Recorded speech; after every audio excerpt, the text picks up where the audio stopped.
소리 잘 들립니까? 소리 들려요? 소리 들립니까? 소리 들리면 다시 한번 손 들어주세요. 소리가 들리면은.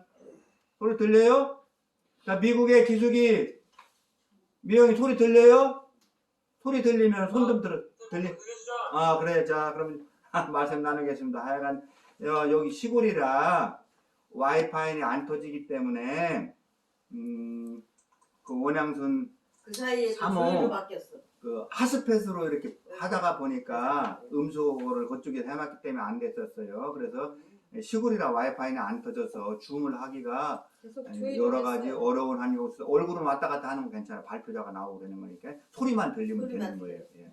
자, 그러면 오늘 함께 은혜를 나누겠습니다. 에레미야 31장 31절에서 34절까지의 말씀이고요. 오늘 그 설교 제목은 새로운 언약입니다. 새로운 언약, 새 언약에 대해서 함께 은혜를 나누고자 합니다.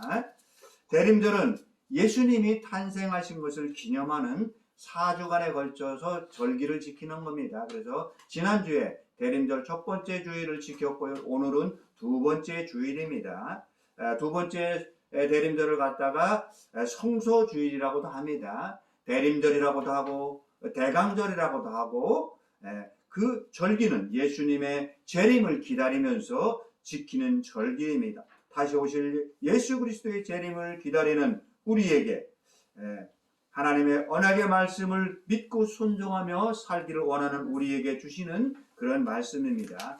오늘 특별히 대림절 둘째 주일을 충남 공주 유구에서 원현만 집사님 소천하신 1년 되는 일주기 예배를 함께 드리고 있습니다. 오늘 본문에 등장하는 에레미야는 눈물의 선지자입니다. 소리가 왜 또 안 들린다고? 네, 계속 안 들려요. 계속 안 들려? 계속 소리가 뜨니까 안 들려. 네, 안 소리가 들리는데 뜨니까? 얘가 또 계속. 그래? 얘 뭐라고 할게? 안 들려. 그냥 또 들린다고 해. 그래?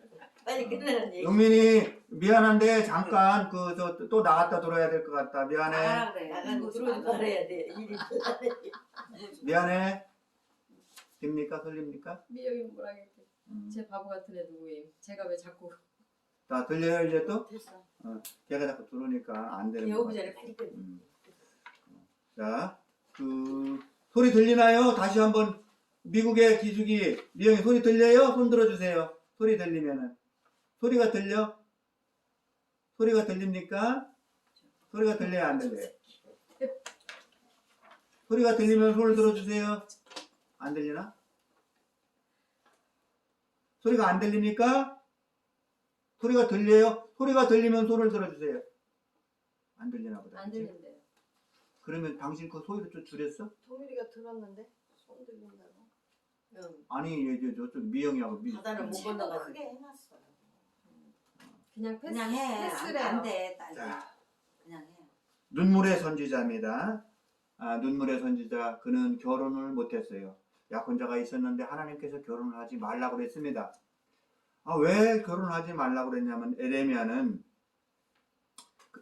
예루살렘 성전에 가서 유다는 망한다, 이스라엘은 망한다. 그러니 포로로 끌려가서 70년 동안 잘 견뎌내면은 하나님께서 다시 회복시켜 주실 거야 라고 말을 합니다.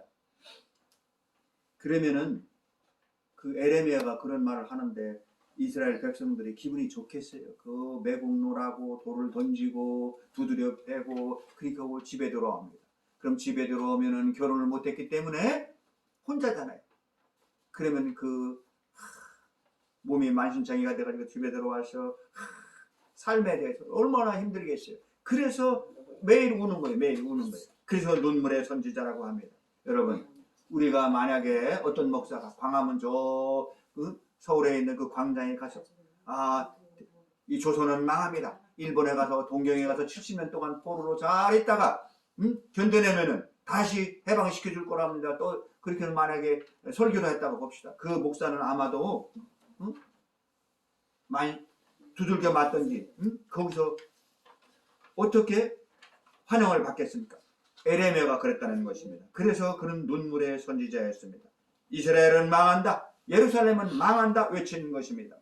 그렇다면 오늘 그 에레미야 선지자를 통해서 우리에게 주시는 영적인 교훈이 무엇인가 함께 살펴보도록 하겠습니다.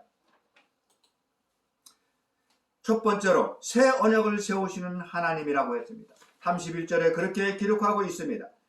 하나님께서 이스라엘 백성들이 범죄하고 타락하였을 때 그들을 바벨론으로 흩으셨습니다. 그러나 430년 애굽에 종살이했던 이스라엘 백성들을 가나안으로 보내주셨던 것처럼 다시 이스라엘 백성들을 바벨론 포로에서 70년의 포로에서 돌아온다고 약속을 하는 것입니다. 40년간 광야에서 일해서 그 가나안으로 들어갈 때의 그 기쁨보다도 더 큰 기쁨을 그 유다 민족들에 준다고 하는 것입니다. 오늘 본문에서 하나님은 그 백성에게 새로운 환경과 기쁨을 허락하고 있습니다. 31절에 이렇게 기록하고 있습니다. 여호와의 말씀이니라 보라 새 날이 이르리니 내가 이스라엘 집과 유다 집에 새 언약을 맺으리라고 말씀했습니다. 하나님의 말씀 새 언약은 새 날의 언약을 말하는 것입니다. 하나님의 새 언약의 말씀은 과거에 어떻게 살았기 때문에 그런 것을 말하는 것이 아니고 장차에 올 미래는 밝다, 희망이다, 소망이다는 말을 하고 있는 것입니다. 이스라엘 백성들은 옛 언약을 지키지 못했습니다. 그들이 옛 언약이라는 것은 그들이 종살이 430년을 하고 출애굽에서 광야에서 시내산에서 받은 십계명을 말하는 것입니다. 십계명을 지키지 못하고 결국에는 그들은 옛 언약을 지키는 것을 실패했다는 것입니다. 그것은 자기들의 어떤 행위나 자기의 의를 가지고 지킬 수 없다는 것을 의미합니다. 모든 인간은 어떤 행위로 절대 구원을 받을 수 없다는 것입니다. 구원은 오직 죄인들이 죄인을 위해서 우리를 위해서 대신 죽으신 예수님 예수 그리스도를 믿는 믿음과 하나님의 은혜로만 우리가 구원을 받을 수 있다는 것이죠. 즉 전적으로 그리스도를 의지하는 삶이 구원을 받을 수 있다는 것입니다. 에베소 2장에 이렇게 기록하고 있습니다. 너희는 그 은혜에 의하여 믿음으로 말미암아 구원을 받았으니 이것은 너희에게 난 것이 아니요 하나님의 선물이라고 했습니다. 예수 그리스도를 믿음으로 구원받는 것은 하나님의 선물이라는 것입니다. 두 번째로 하나님은 한 번 언약을 맺은 백성들은 절대로 버리지 않는다는 것입니다. 2절에 32절에 이런 기록을 하고 있습니다. 내가 그들의 남편이 되었어도 그들이 내 언약을 깨뜨렸다고 기억했습니다. 하나님과 이스라엘 백성들은 서로를 이렇게 매이게 하는 특성을 가졌습니다. 하나님께서는 이스라엘 백성을 갖다가 선민 백성, 자기 백성이라고 하는데 어떻게 하나님과 이스라엘이 결혼했다라고 말을 합니다. 그래서 남편과 아내와 같이 혼인서약을 한 것처럼 그런 관계이다라고 말을 합니다. 혼인이라는 것은 무엇입니까? 남자와 여자가 만나서 서약을 하는 것입니다. 남편은 아내에게, 아내는 남편에게 서로 신뢰를 깨뜨리지 않아야 되는 것을 말합니다. 그런데 이스라엘 백성들은 남편인 하나님의 언약의 말씀을 지키지 못했다는 것입니다. 하나님을 신뢰하고 하나님을 섬겨야 되는데 이방신, 바알과 아세라와 금송아지와 많은 그런 우상을 따라갔다는 것입니다. 그것은 이방 사람들과 결혼하고 혼탁한 생활을 하고 음란해졌다는 것을 의미하는 것입니다. 그래서 이스라엘 백성들은 영적으로 음란해서 간음을 했다는 것입니다. 그래서 하나님과의 언약을 깨뜨렸다는 것을 의미하는 것입니다. 그렇습니다. 하나님께서는 그런 음란한, 영적으로 음란한, 그래서 언약을 깨뜨린 이스라엘 백성이지만은 그래도 신실하게 이스라엘 백성들을 사랑했다는 것입니다. 하나님은 언약을 깨뜨린 게 아니고 이스라엘 백성들이 깨뜨렸지만 회개하고 돌아올 적에 다시 용서해주고 받아주었다는 것입니다. 사랑하는 성도 또 가족 여러분, 우리의 연약하여 죄를 범하기가 일쑤입니다. 또한 하나님을 배반하기가 일쑤입니다. 그럼에도 불구하고 구원의 확신을 가질 수 있는 근거는 무엇입니까? 바로 이러한 하나님의 신실하신 끝까지 언약을 지키고자 하는 하나님의 신실하신 하나님의 전적인 은혜입니다. 여러분, 나의 연약함과 추악함으로 인하여서 그것 때문에 염려하지 마시기 바랍니다. 우리를 향한 하나님의 사랑과 선하심을 보면서 어떠한 어려움과 고난이 있을지라도 하나님의 언약의 약속을 믿으시기 바랍니다. 절대 포기하지 않고 하나님을 소망하며 하나님의 은혜로 구원을 받았다는 확신을 가지시기 바랍니다. 하나님께서 세우신 새 언약의 말씀으로 나타나십니다. 말씀이 육신이 되어서 우리 가운데 거하신다고 했습니다. 이것은 하나님의 영광을 나타내는 아버지 하나님의 독생하신 그 예수님이 이 땅에 오셔서 우리를 구원해 줬다는 은혜의 진리를 말하는 것입니다. 예수님은 인간의 죄를 대신 지시고 십자가에 못 박히셔 죽으셨습니다. 예수님의 십자가는 하나님과 인간들을 연결해주는 구원의 통로입니다. 누구든지 십자가를 통하지 않고서는 구원을 받을 수가 없지요. 그렇습니다. 죄인된 인간의 구원은 오직 예수님만이 우리의 구원의 통로라는 것입니다. 누구든지 주의 이름을 부르는 자는 구원을 받는다고 했습니다. 하나님의 구원은 인간의 신분을 초월하고 있습니다. 우리 인간의 빈부귀천이나 흑인, 백인, 황색, 인종을 구분하지 않습니다. 부자나 가난한 자나 예수를 영접하고 믿는 그 누구도 다 구원을 받을 수 있다는 것입니다. 지금 미국에서 예배를 드리고 있는 우리 가족들, 세이와 또 작은 애 비비안도 또 브라이언도 다 예수를 영접하고 다 구원을 받을 수 있다는 것입니다. 비비안도 예수를 영접하고 구원을 받고 다 우리가 예수를 영접하는 그 순간 우리는 구원받을 수 있다는 것입니다. 예수님이 십자가에 못 박혀 죽으실 때 두 강도가 있었습니다. 한편 강도는 예수님을 조롱하고 네가 메시아이면은 너도 구원하고 나도 구원하라고 조롱했습니다. 그러나 한편의 강도는 당신이 낙원에 가실 때 나도 좀 데려가 달라고 회개하고 예수님을 영접했습니다. 그래서 한 강도는 네가 오늘 나와 같이 낙원에 있을 것이라고 했습니다. 그렇습니다. 우리가 어떠한 죄를 범했을지라도 예수 그리스도를 영접하고 나의 죄를 용서함 받을 때에 구원을 받는다는 것입니다. 그렇습니다. 세 번째로 새로운 언약은 심령에 새겨진다는 것입니다. 33절에 그렇게 기록하고 있습니다. 그날 후에 내가 이스라엘 집과 맺은 언약은 이러하니 곧 내가 나의 법을 그들의 속에 두며 그들의 마음에 기록하여 나는 그들의 하나님이 되고 그들은 내 백성이 될 것이라고 했습니다. 이 말씀은 새 언약의 법을 기록한 곳에 대해서 말하는 것입니다. 새 언약은 우리의 마음판에 기록했다는 것입니다. 옛 언약은 어땠습니까? 돌판에다 기록했습니다. 시내산에서 십계명을 주실 적에 돌판 2개에다가 하나님의 언약을 기록했습니다. 그런데 새 계명은, 새 언약은 우리의 마음에다 기록했다는 것입니다. 우리의 마음에다 그러면 어떻게 기록을 했습니까? 예수님께서 우리의 죄를 대신 지시고 십자가에 못 박혀 죽으시고 3일 만에 부활했습니다. 3일 만에 부활하신 그 주님께서는 제자들과 500의 성도들과 함께 40일간을 함께 갈릴리 호숫가에서 복음을 하나님에 대해서 다시 말씀했습니다. 그리고 그 예수님께서 부활 승천하실 때에 내가 다시 오마 그랬습니다. 그리고 내가 하늘에 올라갈 때 하나님 아버지 곁으로 가며 너희들에게 성령으로 보내줄 거다 했습니다. 그 성신의 하나님이 지금 우리와 함께 한다는 것입니다. 성부와 성자 하나님은 예수님이시요 성신의 하나님 그 성령의 하나님이 우리와 지금 함께 하신다는 것입니다. 그래서 우리의 마음판에다가 새 언약은 세워준다는 것입니다.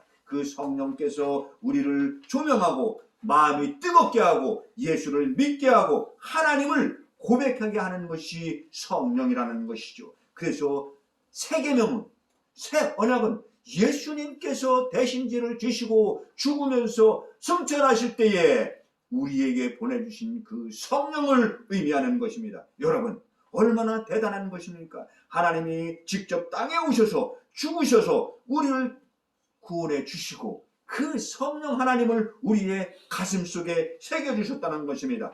우리는 그것을 믿을 때에, 예수님을 영접할 때에 성령이 나와 함께 한다는 것입니다. 이스라엘 백성들은 율법을 어겼습니다. 옛 계명을 지킬 수가 없었습니다. 그들이 연약해서, 그들이 부족해서가 아닙니다. 돌판에 새겨진 십계명은 지키기가 어려웠습니다. 그것을 지킨다는 것은 어떤 사람도 지키기가 어렵기 때문에 그들도 못 지켰습니다. 그러나 새 언약은 우리가 지킬 수 있도록 성령 하나님께서 도와주신다는 것입니다. 우리의 마음을 하나님께로, 우리의 마음을 예수 그리스도의 영으로 갈 수 있도록, 거룩한 영으로 갈 수 있도록 도와준다는 것입니다. 네 번째, 마지막으로 우리의 모든 죄를 용서하시는 하나님의 크신 사랑입니다. 성도는 말씀으로 변화된 삶을 살아야 합니다. 그러나 예수를 믿는다고 하면서도 변화된 삶을 살기가 쉽지가 않음을 고백합니다. 왜 그렇습니까? 그것은 자신의 악행을 버리지 않기 때문입니다. 그렇다면 성도가 악행을 버리는 방법은 없을까요?